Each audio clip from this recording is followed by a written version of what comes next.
Umar sir ഏകദേശം ഈ ഒരു സംഭവം എന്താണെന്നുള്ളത്, ഫാം ടൂറിസം എന്താണെന്നുള്ളത് വളരെ ചിട്ടയോടുകൂടി നമ്മുടെ മുമ്പിൽ അവതരിപ്പിച്ചു. അതിന് മുന്നോടിയായിട്ട് ഫാമിംഗ് എന്താണ്, അതിൻ്റെ ചരിത്രം എന്താണ്, കേരളത്തിലെ പ്രത്യേകിച്ചും നമ്മുടെ ഈ തീരദേശ പഞ്ചായത്തുകളിലെ പശ്ചാത്തലം വളരെ ക്രിയാത്മകമായിട്ട് വളരെ നമുക്ക് സംക്ഷിപ്തമായ രീതിയിൽ മനസ്സിലാക്കാവുന്ന രീതിയിൽ അദ്ദേഹം ഇവിടെ പ്രതിപാദിച്ചു. അപ്പോൾ സാറ് പറഞ്ഞത് വളരെ കറക്റ്റാണ്. അപ്പോൾ ഈ നമുക്കറിയാം നമ്മുടെ ഈ ഫാം ടൂറിസം എന്ന് പറയുന്നത് ഇപ്പോൾ ഏതൊരു മേഖലയിലും നമുക്ക് ഒരുപാട് ഇൻവെസ്റ്റ്മെൻറ്റ് ചെയ്യേണ്ടി വരും. നമുക്കറിയാം നമ്മൾ ഏതൊരു ഇൻഡസ്ട്രിയിലേക്ക് അല്ലെങ്കിൽ ഏതെങ്കിലും ഒരു സംരംഭം ആരംഭിക്കണമെങ്കിലും ഒരുപാട് ഇൻവെസ്റ്റ്മെൻറ്റ് നടത്തണം. അപ്പോൾ ഇൻവെസ്റ്റ്മെൻറ്റ് കുറച്ചുകൊണ്ട് നമുക്ക് തനതായിട്ട് ലഭിച്ച നമ്മുടെ സ്രോതസ്സുകളെ ഉപയോഗപ്പെടുത്തിക്കൊണ്ട് എങ്ങനെ അതിനെ വികസിപ്പിച്ചെടുക്കാം എന്നുള്ളതിൻ്റെ ഒരു ഉത്തമ മാതൃകയാണ് ഫാം ടൂറിസം. കാരണം ഫാമിംഗ് നമ്മുടെ കയ്യിലുണ്ട്. ഗോഡ്സ് ഓൺ കൺട്രി എന്നാണ് നമ്മുടെ രാജ്യത്തെ നമ്മുടെ സംസ്ഥാനത്തെ വിശേഷിപ്പിക്കുന്നത്. ദൈവത്തിൻ്റെ സ്വന്തം നാട്. കാരണം എല്ലാ തരത്തിലുള്ള സ്രോതസ്സുകളും നമുക്ക് കനിഞ്ഞ് പ്രകൃതി നൽകിയിട്ടുണ്ട്.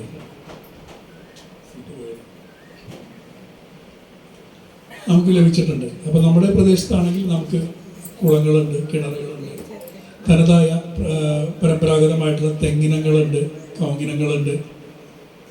അന്ന് മുൻകാലങ്ങളിൽ നമ്മൾ വാഴക്കൃഷിയും ചേന, ചേമ്പ്, മറ്റു കിഴങ്ങ് വർഗ്ഗങ്ങളൊക്കെ ചെയ്തിരുന്നതാണ്. അത് നമ്മുടെ ഒരു കൾട്ടിവേഷൻ അല്ലെങ്കിൽ ഫാമിംഗ് പാറ്റേൺ എന്ന് വേണമെങ്കിൽ പറയാം. ഇപ്പോൾ ഈ ഗസ്റ്റുകൾ വരുമ്പോൾ സാറ് നേരത്തെ സൂചിപ്പിച്ച പോലെ അവർ ഓൺലൈൻ ബുക്കിങ്ങിലൂടെ ആയിരിക്കും വരിക. അപ്പോൾ തീർച്ചയായിട്ടും നമ്മുടെ നാട്ടുകാരൊന്നും ആയിരിക്കില്ല വരുന്നത്. അവർ വരുന്നത് ചിലപ്പോൾ വടക്കേ ഇന്ത്യയിലെ ഏതെങ്കിലും സംസ്ഥാനങ്ങളിൽ നിന്നുമായിരിക്കും. അവിടുത്തെ ക്രോപ്പിംഗ് പാറ്റേൺ തികച്ചും വ്യത്യസ്തമായിരിക്കും, വളരെ വ്യത്യസ്തമായിരിക്കും. സാറ് സൂചിപ്പിച്ച ഒരു സംസ്ഥാനമാണ് അരുണാചൽ പ്രദേശ്. അവിടെ ചെറുപ്പകാലത്ത് എനിക്ക് ജനിച്ച് പഠിച്ച് വളരാനുള്ള അവസരം കിട്ടി. +2 വരെ ഞാൻ അവിടെ പഠിച്ചത്.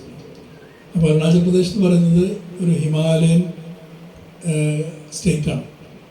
ഹിമാലയൻ താഴ്വാരവും മലകളിലൊക്കെ ആയിട്ട് നിൽക്കുന്ന, അതായത് കേരളത്തിൻ്റെ ഒരു വിസ്തൃതി നോക്കിക്കഴിഞ്ഞാൽ കേരളത്തിൻ്റെ ഒരു 7 ഇരട്ടി മിനിമം ഉണ്ടാവും. അപ്പോൾ അവിടത്തേതായിട്ടുള്ള നാച്ചുറൽ റിസോഴ്സസ് ഉണ്ട്. കാടും മലയും പിന്നെ അരുവികളും.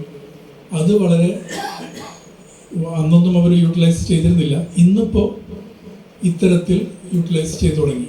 കാരണം അവർക്ക് സ്വന്തമായിട്ട് ആ സ്രോതസ്സുണ്ട്. പിന്നെ കൃഷിയുണ്ട്, കൃഷി ചെയ്തു തുടങ്ങി. അപ്പോൾ പ്ലാന്റേഷനുകൾ വന്നപ്പോൾ അവിടെ ഈ ഹോം സ്റ്റേ പോലെ അറേഞ്ച് ചെയ്ത് അതൊരു ഫാം ടൂറിസം മേഖലയാക്കി മാറ്റി. ശരിക്കും ഫാം ടൂറിസം സങ്കല്പം എന്നുള്ളത് വന്നത് ഒരു ഇന്ത്യയിൽ 2004 വന്നിട്ടുള്ളൂ. അത് മഹാരാഷ്ട്രയിൽ പാണ്ഡുരംഗ തവാരെ എന്ന് പറയുന്ന ഒരു കാർഷിക വിദഗ്ധൻ, അദ്ദേഹം കർഷകർക്ക് ഒരു കൂടുതൽ വരുമാനം ലഭിക്കുന്നതിന് വേണ്ടിയിട്ട് സർക്കാരുമായി പ്ലാനിങ് നടത്തി വിഭാവനം ചെയ്തൊരു സംഭവമാണ്. ഒരു 5000 കർഷകർക്ക് അതിൻ്റെ ഗുണഫലം പിന്നീട് ലഭിക്കുകയുണ്ടായി. അപ്പോൾ അതേ മാതൃകയിൽ ഇന്നിപ്പോൾ കേരളത്തിലും വിഭാവനം ചെയ്തിട്ടുള്ളത് ഒരു 5500 ഫാം പ്രോജക്റ്റുകൾ, അതായത് ഫാം ടൂറിസം പ്രോജക്റ്റുകളും 5000 ഹോം സ്റ്റേ പ്രോജക്റ്റുകളും ഉണ്ടാകണം എന്നുള്ള ഒരു മിഷനാണ് 2021 വിഭാവനം ചെയ്തിട്ടുള്ളത്. അപ്പോൾ ഇതെല്ലാം നമുക്ക് പറയാൻ കഴിയാന്ന് വെച്ചാൽ, നമുക്കിപ്പോൾ ജയറാം സാറിൻ്റെ വീട്ടിൽ ഇപ്പോൾ ഈ ഒരു പ്രോജക്റ്റ് നോക്കിക്കഴിഞ്ഞാലും ഇവിടെ ജയറാം സാറിന് ഇൻവെസ്റ്റ് ചെയ്യേണ്ടി വന്നിട്ടുള്ളത് വീടിലാണ്. കാരണം പ്രാചീനമായിട്ടുള്ളൊരു വീടുണ്ട്, പരമ്പരാഗതമായിട്ടുള്ള ശൈലിയിൽ നിർമ്മിച്ചിട്ടുള്ളൊരു വീടുണ്ട്. അതിനെ കുറച്ച് അറ്റകുറ്റപ്പണികൾ ചെയ്ത് അതിനെ മോടി പിടിപ്പിച്ച് അട്രാക്റ്റീവാക്കി മാറ്റി. ബാക്കി കൃഷിയും കാര്യങ്ങളും ഒന്ന് ഡെവലപ്പ് ചെയ്യേണ്ടി വന്നു എന്ന് മാത്രമേ ഉള്ളൂ. അപ്പോൾ ആ കാര്യം എവിടെയെല്ലാം സാധിക്കുമോ എല്ലാവർക്കും സാധിച്ചു എന്ന് വരില്ല. ആർക്കെല്ലാം അതിനുള്ള സാധ്യതകളുണ്ട് അവർക്ക് തീർച്ചയായിട്ടും അത് ചെയ്യാൻ സാധിക്കും. കാരണം ഒരുപാട് പേർക്ക് നമുക്കറിയാം നല്ലൊരു പഴയ തോട്ടമുണ്ടാവും. അപ്പോൾ അവിടെ ഡെവലപ്പ് ചെയ്യാവുന്ന ഒരു സ്ട്രക്ചർ ഡെവലപ്പ് ചെയ്ത് കഴിഞ്ഞാൽ തീർച്ചയായിട്ടും മാർക്കറ്റിംഗ് ഇന്ന് വലിയൊരു തടസ്സമല്ല. നല്ല രീതിയിൽ മാർക്കറ്റ് ചെയ്യാൻ സാധിക്കും. ഡിജിറ്റൽ മാർക്കറ്റിംഗ് വളരെ പ്രാഗൽഭ്യത്തിൽ നിൽക്കുന്ന ഒരു കാലഘട്ടമാണ്. പിന്നെ നമ്മൾ കൃഷി, അപ്പോൾ അതിന് 2 ഗുണങ്ങളുണ്ട്. കാരണം നമ്മൾ ഫാം ടൂറിസം എന്ന് പറയുമ്പോൾ തീർച്ചയായിട്ടും കൃഷിയെ വീണ്ടെടുക്കാനുള്ളൊരു ശ്രമം കൂടി നമ്മൾ നടത്തും. സാറ് തെങ്ങിൻ്റെ ദയനീയാവസ്ഥയെക്കുറിച്ച് ഇവ പ്രതിപാദിച്ചു.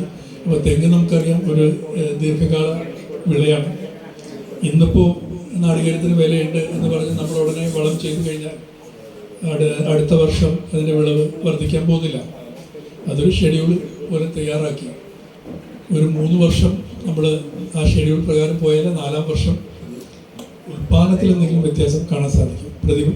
ഒരുപാട് പ്രതിസന്ധികൾ വന്നേക്കാം. എന്നിരുന്നാലും തെങ്ങിനെ നമുക്ക് മറന്നുകൊണ്ടൊരു കൃഷിയോ കൃഷി രീതിയോ ഒരിക്കലും നമുക്ക് ചിന്തിക്കാൻ സാധിക്കില്ല. കേരളം എന്ന് പറഞ്ഞാൽ കേരം തെങ്ങി നിൽക്കുന്ന ഒരു നാടാണ്. ഇനങ്ങളിൽ പല മാറ്റങ്ങളും വന്നിട്ടുണ്ട്. പല ഇനങ്ങളുടെ കാര്യം സാറസ് നേരെ സൂചിപ്പിച്ച പോലെ തന്നെ നമുക്ക് അനുയോജ്യമായിട്ടുള്ള ഒരു ഇനമാണ് ചാവക്കാട് ഗ്രീൻ ഡ്വാർഫ് എന്ന് പറയുന്നത്, പച്ച കുള്ളനായിട്ടുള്ളത്. അപ്പോൾ അതിൻ്റെ ഗുണം എന്ന് വെച്ച് കഴിഞ്ഞാൽ കാറ്റുവീഴ്ചയോട് റെസിസ്റ്റൻസ് ഉള്ള പ്രതിരോധ ശേഷിയുള്ളൊരു ഇനമാണ്. കരിക്കനായിട്ട് ഉപയോഗിക്കുകയും ചെയ്യാം, അല്ലാതെയും ഉപയോഗിക്കാം. കൊപ്ര കണ്ടൻറ്റ് ലേശം കുറവാണ് നമ്മൾ മറ്റ് തെങ്ങുകളായിട്ട് കമ്പയർ ചെയ്യുമ്പോൾ. അപ്പോൾ സിസ്റ്റമാറ്റിക്കായിട്ട് ആ തരത്തിലുള്ളൊരു പ്ലാനിങ് ചെയ്ത് കഴിഞ്ഞാൽ ഇപ്പം നമ്മൾ ഫാം ടൂറിസത്തിൽ ഉള്ളവരും ഇല്ലാത്തവർക്കും തെങ്ങിനെ കൂടി നമുക്ക് തീർച്ചയായിട്ടും മെച്ചപ്പെടുത്തിയെടുക്കാൻ സാധിക്കും. ഞാൻ നേരത്തെ സൂചിപ്പിച്ച പോലെ ഒരു ഷെഡ്യൂൾ പ്രകാരം നമ്മൾ പോകണം. അതൊരു നമുക്ക് ചില ഘട്ടങ്ങളിൽ ചെല്ലി ആണ് ഇപ്പോഴത്തെ ഏറ്റവും വലിയ പ്രശ്നം നമുക്കറിയാം. അപ്പോൾ അതിനെ ചെറുക്കാനുള്ള രീതികൾ നമ്മൾ ഇപ്പം തെങ്ങ് കയറ്റക്കാരുടെ ഒരു പ്രശ്നമായിരുന്നു നാളിതുവരെയും വലിയ പ്രശ്നമെങ്കിൽ ഇന്നിപ്പോൾ അത് വലിയ പ്രശ്നമാണെന്ന് എനിക്ക് തോന്നുന്നില്ല. മെഷീൻ ഉപയോഗിച്ച് തെങ്ങ് കയറുന്ന ഒട്ടേറെ ആൾക്കാർ ഇന്നുണ്ട്. അവരിങ്ങോട്ട് വിളിക്കുന്നുണ്ട്, തെങ്ങ് കയറാറായി, കയറണ്ടേന്ന് ചോദിക്കുന്ന ഒരവസ്ഥയിലേക്ക് വന്നു. അപ്പോൾ അവർ ഈ മരുന്ന് ചെയ്യാനും തയ്യാറാണ്. നമുക്ക് ഈ മരുന്ന് എന്ന് പറയുന്നത് അത് പ്രതിരോധം എന്നുള്ള രീതിയിൽ ചെയ്യുന്നതാണ് ഏറ്റവും ഉത്തമം. നമുക്കറിയാം ഈ കൊമ്പൻ ചെല്ലിയാണെങ്കിലും ചെമ്പൻ ചെല്ലിയാണെങ്കിലും അത് വരാൻ കാത്തു നിൽക്കാതെ വരാതിരിക്കാനുള്ളൊരു തടസ്സം സൃഷ്ടിച്ചു കഴിഞ്ഞാൽ അതിനുള്ള തരി രൂപത്തിലുള്ള മരുന്നുകൾ ഇന്ന് ലഭ്യമാണ്. അപ്പോൾ അത് മണലുമായി മിക്സ് ചെയ്ത് നമ്മൾ കവിളുകളിൽ ഇട്ട് കൊടുത്താൽ അത് ഒരു പ്രാവശ്യം ചെയ്താൽ പോലെ ഒരു വർഷത്തിൽ 3 പ്രാവശ്യമാണ് ശാസ്ത്രലോകം പറയുന്നതെങ്കിൽ 2 പ്രാവശ്യമെങ്കിലും ചെയ്യണം. ചെയ്താൽ തീർച്ചയായിട്ടും നമുക്കതിനെ പ്രതിരോധിക്കാൻ സാധിക്കും. അതേപോലെ തന്നെയാണ് മറ്റപ്പോൾ ഈ ഉൽപ്പാദന വർധനവും നമ്മളൊരു ഷെഡ്യൂൾ അത് ഫസ്റ്റ് നമ്മൾ ചെയ്യേണ്ടതെന്ന് വെച്ചാൽ നമുക്കറിയാം നമ്മുടെ മണ്ണ് അമ്ലത നിറഞ്ഞ മണ്ണാണ്. ഇവിടെ അമ്ലത കറക്റ്റ് ചെയ്യാനുള്ള ഒരു മെഷർ നമ്മൾ എടുക്കണം. അത് കുമ്മായം ഇട്ട് കൊടുക്കുക, അല്ലെങ്കിൽ ഡോളോമൈറ്റ് ഇട്ട് കൊടുക്കുക, അല്ലെങ്കിൽ pH ഫിക്സ് എന്ന് പറഞ്ഞ സംഭവമുണ്ട്, സോയിൽ കണ്ടീഷണർ. അത് ഒരു വർഷത്തിൽ ഒരു പ്രാവശ്യം ചെയ്യണം, 1 കിലോ എങ്കിലും ഇട്ട് കൊടുക്കണം. അപ്പോൾ pH കറക്റ്റാക്കി എടുക്കുക. കറക്റ്റാക്കി എടുത്തതിന് ശേഷം നമ്മൾ മുമ്പ് ചെയ്തിരുന്ന വളക്കാൻ നമുക്കറിയാം ഒട്ടേറെ ഞാൻ കൂടുതൽ ക്ലാസ്സിലേക്കൊന്നും പോകുന്നില്ല. നമുക്കറിയാം ഏതൊരു സസ്യത്തിനും വളരണമെങ്കിൽ പ്രധാനപ്പെട്ട മൂലകങ്ങൾ 3 ഉണ്ട്. അത് 3 നല്ല ക്വാണ്ടിറ്റിയിൽ ആവശ്യമാണ്. തെങ്ങ് പോലത്തെ ഇത്രയും ബൃഹത്തായൊരു മരത്തിന് നല്ല ഒരു ക്വാണ്ടിറ്റി ഈ മൂലകങ്ങൾ വലിച്ചെടുക്കും. മണ്ണിൽ നിന്നും വലിച്ചെടുക്കുമ്പോൾ തിരിച്ച് നമ്മൾ മണ്ണിലേക്ക് കൊടുത്തില്ലെങ്കിൽ അടുത്ത വർഷങ്ങളിൽ ചെല്ലുമ്പോൾ നമ്മൾ വീണ്ടും കൊടുക്കുന്നത് ചിലപ്പോൾ ചാണകം അല്ലെങ്കിൽ ചാരം അല്ലെങ്കിൽ പച്ചിലയും മാത്രമായിരിക്കും. അപ്പോൾ അതിൽ നിന്നും ലഭിക്കാവുന്ന മൂലകങ്ങൾ എല്ലാം കിട്ടില്ല. നൈട്രജൻ മാത്രം ചിലപ്പോൾ കിട്ടും, പൊട്ടാസ്യം കിട്ടില്ല. പൊട്ടാസ്യം അത്യന്താപേക്ഷിതമാണ് നല്ല രീതിയിൽ പുഷ്പിക്കാനും അതിൻ്റെ കായ്ഫലം വർദ്ധിക്കാനും. അപ്പോൾ അത് പൊട്ടാഷ്യം ലഭിക്കണമെങ്കിൽ പൊട്ടാഷ് അല്ലെങ്കിൽ ജൈവ പൊട്ടാഷ്യെങ്കിലും നമ്മൾ ഇട്ട് കൊടുക്കും. ജൈവവളം രാസവളം തീരെ ചെയ്യില്ല എന്ന് പറയുന്നവർക്ക് ജൈവ പൊട്ടാഷ്യം ഇന്ന് ലഭ്യമാണ്. മൊളാസസിൽ നിന്നും സീവീഡിൽ നിന്നുണ്ടാക്കുന്ന പൊട്ടാഷ്യം. അപ്പോൾ അത് നമ്മൾ മനസ്സിലാക്കി ആ രീതിയിൽ പരിപാലിച്ചു കഴിഞ്ഞാൽ നമ്മുടെ ടാർഗറ്റഡ് സ്ഥലത്തിൽ അല്ലെങ്കിൽ നമ്മൾ എവിടെയാണ് ഉദ്ദേശിക്കുന്നത് അവിടുത്തെ കൃഷി വൻതോതിൽ നമുക്ക് വികസിപ്പിച്ചെടുക്കാൻ സാധിക്കും. അതിനെല്ലാം ഉള്ള മാർഗങ്ങളുണ്ട്.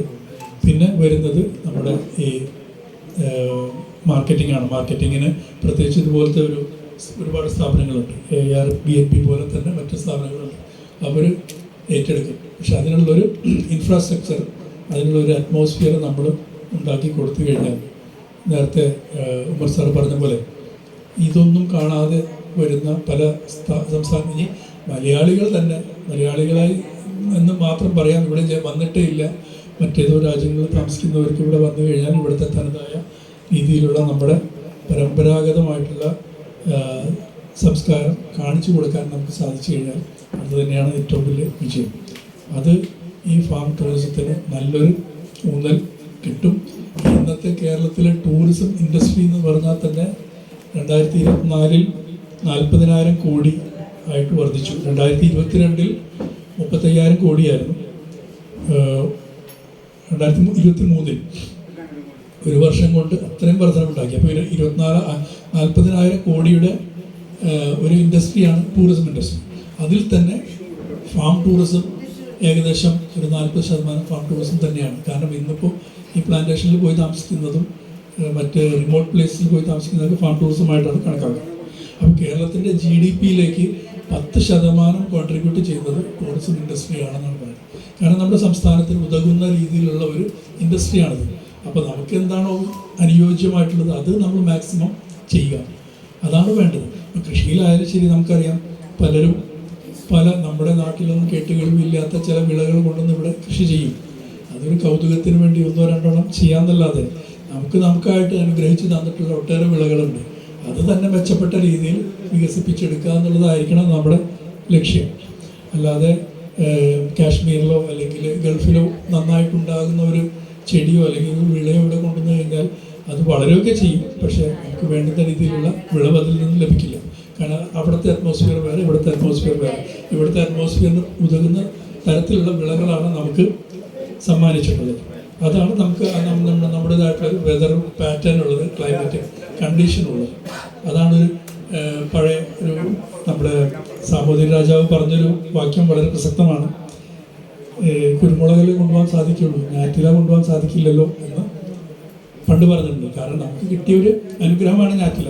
അത് കൊണ്ടുപോയി കഴിഞ്ഞാൽ അത് കിട്ടിയാലേ അതിൻ്റെ വളർച്ച ആ രീതിയിൽ കിട്ടുള്ളൂ. കുരുമുളക് ഏറ്റവും കൂടുതൽ കൃഷി ചെയ്യുന്ന സംസ്ഥാനം കേരളം തന്നെയാണ്, അന്നും ഇന്നും. അപ്പോൾ ഇതെല്ലാം നമ്മുടെ പൈതൃകമായിട്ട് കണക്കാക്കി ഓരോ ഫാമിംഗ് യൂണിറ്റിലും നമുക്ക് മുന്നോട്ട് കൊണ്ടുപോയി കഴിഞ്ഞാൽ തീർച്ചയായിട്ടും ഫാം ടൂറിസം മെച്ചപ്പെട്ട രീതിയിൽ നമുക്ക് പ്ലാൻ ചെയ്ത് തന്നെ ഓരോരുത്തർക്കും പ്ലാൻ ചെയ്ത് ഓരോ പ്രദേശത്തും പ്ലാൻ ചെയ്ത് വികസിപ്പിച്ചെടുക്കാം. ഞാൻ ജയറാം സാറിൻ്റെ ഈ ഒരു പ്രസ്ഥാനത്തിന് എല്ലാവിധ ആശംസകളും നേരുന്നു. നന്ദി.